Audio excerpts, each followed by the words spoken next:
हालांकि पटाई एक चोर था, फिर भी वो एक ईमानदार चोर था। पटाई आवश्यकता से अधिक चोरी नहीं करता था।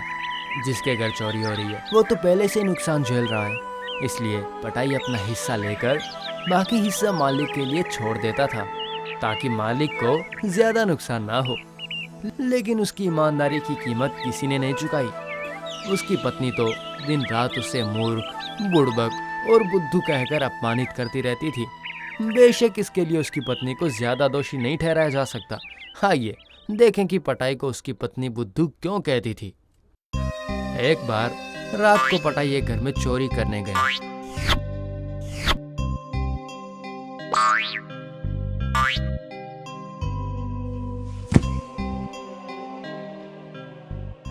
अलमारी में 500 रुपए रखे थे, लेकिन पटाई को जरूरत थी सिर्फ 50 रुपए की। अब वो क्या करेगा? मुझे तो सिर्फ 50 रुपए चाहिए, 500 रुपए लेकर मैं क्या ही करूंगा। इसके अलावा अगर सारे पैसे ले लिए तो मालिक को भी बहुत नुकसान हो जाएगा, है ना? क्या करूं? हाँ, इससे मुझे भी फायदा हुआ और मालिक को भी ज्यादा नुकसान नहीं हुआ। सिर्फ अपने बारे में सोचने से नहीं होगा, सभी के बारे में सोचना पड़ता है। चाहे मेरी पत्नी मुझे कितना भी मूर्ख कहे, मेरे पास भी दिमाग है। यह थी पटाई की बुद्धिमता। इस बार एक रात वो मछली चुराने गया। पटाई ने तालाब के पास जाकर सोचा, तालाब में जाल डालूंगा तो आवाज होगी। एक बार आवाज सुनकर ही बड़े बाबू ने मछली को पकड़ लिया था। नहीं, शोर नहीं मचा सकते, लेकिन अगर मैं बंसी डालूं तो इसमें काफी समय लगेगा। उस पर मच्छर भी काट रहे हैं। उफ, क्या किया जा सकता है? मिल गया। यदि मैं सारा जहर तालाब में डाल दूं तो सारी मछलियां मर जाएंगी और तालाब के मालिक को बहुत ही नुकसान होगा। मेरे लिए तो एक ही मछली काफी है। नहीं, 2 बूंद जहर डाल देता हूँ। जो मछली खाएगी मैं उसे ही लेकर चला जाऊंगा।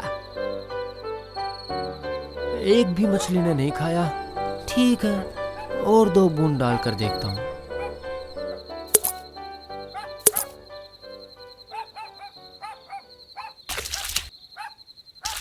उफ, ये तो बहुत बड़ी परेशानी हो गई। मछलियां तो बहुत चालाक हैं। लेकिन मैं भी मधाई चोर का लड़का हूँ। मैं भी बहुत जिद्दी हूँ। मछली तो मैं पकड़ के ही रहूंगा। मेरे साथ चालाकी करेगी, देख अब।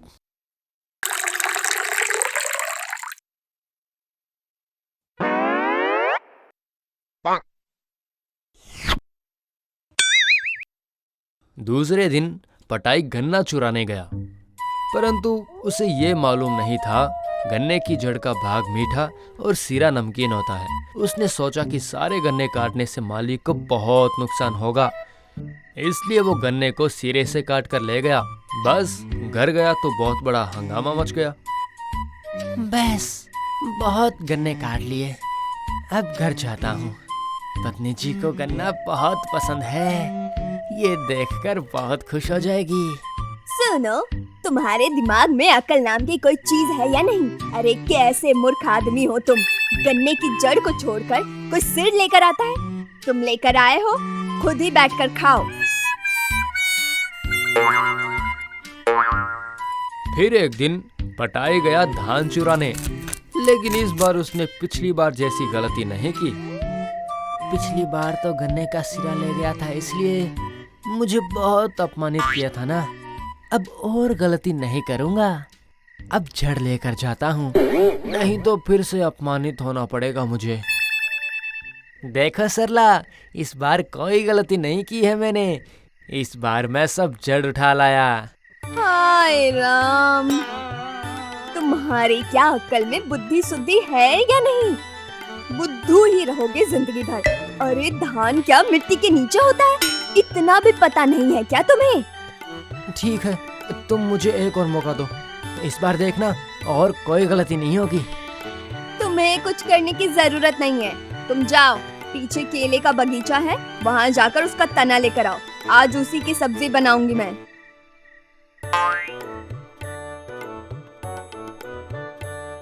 अच्छा, पहले मैं जड़ ले गया, उसके बाद मैं सिरा ले गया, सब गलत हो गया। इस बार जड़ और सिर दोनों को ही ले जाता हूँ, तब तो कोई गलती नहीं होगी ना।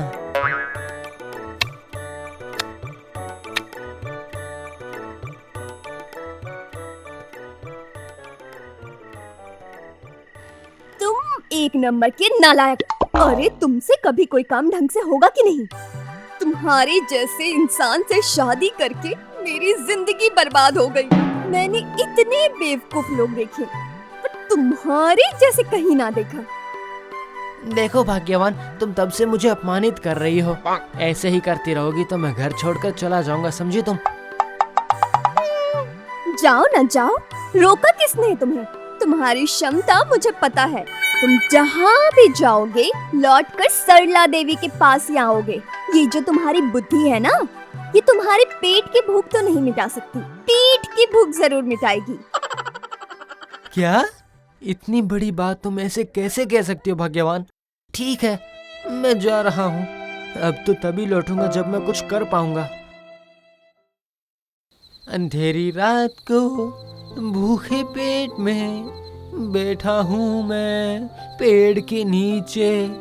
सब कुछ है लेकिन नहीं है कुछ भी। घर छोड़ा है पत्नी के लिए। अंधेरी रात को भूखे पेट में बैठा हूँ मैं पेड़ के नीचे। पेट में चूहे दौड़ रहे हैं लेकिन खाना मिलेगा कैसे? वही तो, बड़ा मुंह करके बाहर तो निकल आया मैं, लेकिन अब मैं क्या करूं? मैं तो सच में बेवकूफ हूँ। क्या रे पटाई, कैसा है मेरे भाई? मुझे तो तूने पुलिस में देखा है, 50,000 रुपए पूरे अकेले ही खा लिए है ना? अरे नहीं नहीं गुरुजी, ये आप क्या कह रहे हैं? आपको तो सब पता है, ये मेरी क्या गलती है कहिए? लेकिन गुरुजी, आप जेल से कब निकले? चोरी ही धर्म, चोरी ही करम, चोरी ही मेरा काम। मछली पानू है मेरा नाम। जल की मछली और इस पानू को कोई पकड़ के रख सकता है क्या पागल? है? लोग मुझे क्या ऐसे ही मछली पानू कहते हैं?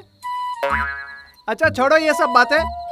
पास के गांव में जमींदार के घर में चोरी करने जा रहा हूं मैं। चल मेरे साथ, लेकिन खबरदार पिछली बार की तरह कोई गलती मत करना, समझे? नहीं नहीं, क्या कह रहे हो गुरुजी? इस बार और कोई गलती नहीं होगी, आप देख लेना। जमींदार की संदूक में एक सोने का हार है, उसमें एक बहुत ही कीमती हीरा है, वो मुझे चाहिए। समझ में आया? और गलती नहीं होनी चाहिए, सावधान रहना। नहीं नहीं, इस बार कोई गलती नहीं होगी। इस बार सारी चीजें मैंने दिमाग में छाप ली है।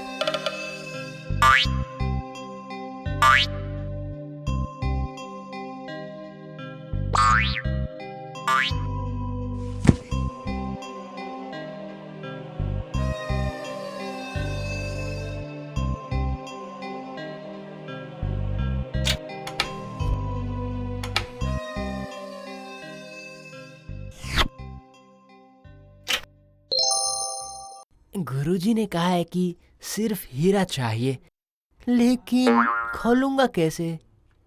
और पूरा हार ले लिया तो जमींदार को बहुत नुकसान हो जाएगा। क्या करूं, क्या करूं? अच्छा, जमींदार बाबू को पूछ लूंगा तो अच्छा होगा। हाँ हाँ, जाता हूँ, जमींदार बाबू के पास ही जाता हूँ।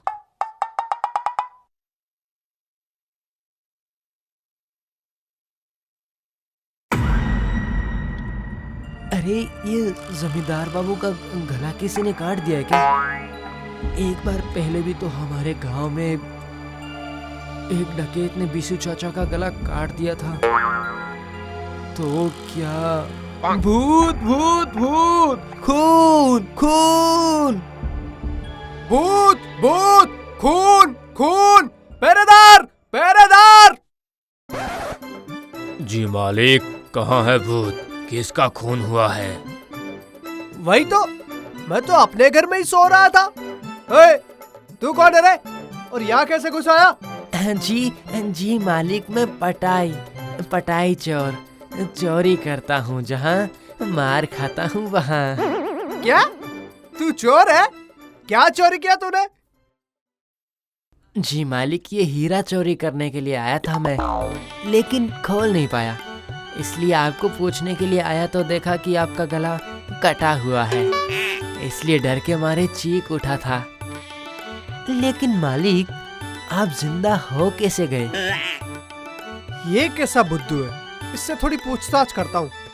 अरे पागल, मैं मरा ही कब? मैं तो सो रहा था। लेकिन पटाई, तू हार लेकर भाग सकता था ना। कि हीरा खोलने की क्या जरूरत थी? जी मालिक, मुझे जितनी आवश्यकता होती है मैं सिर्फ उतना ही लेता हूँ, और मेरे गुरुजी ने भी सिर्फ हीरा लेकर जाने के लिए ही कहा है। तेरा भी गुरुजी है? वो कौन है? ओए, तू मुझे पूरा किस्सा बताएगा?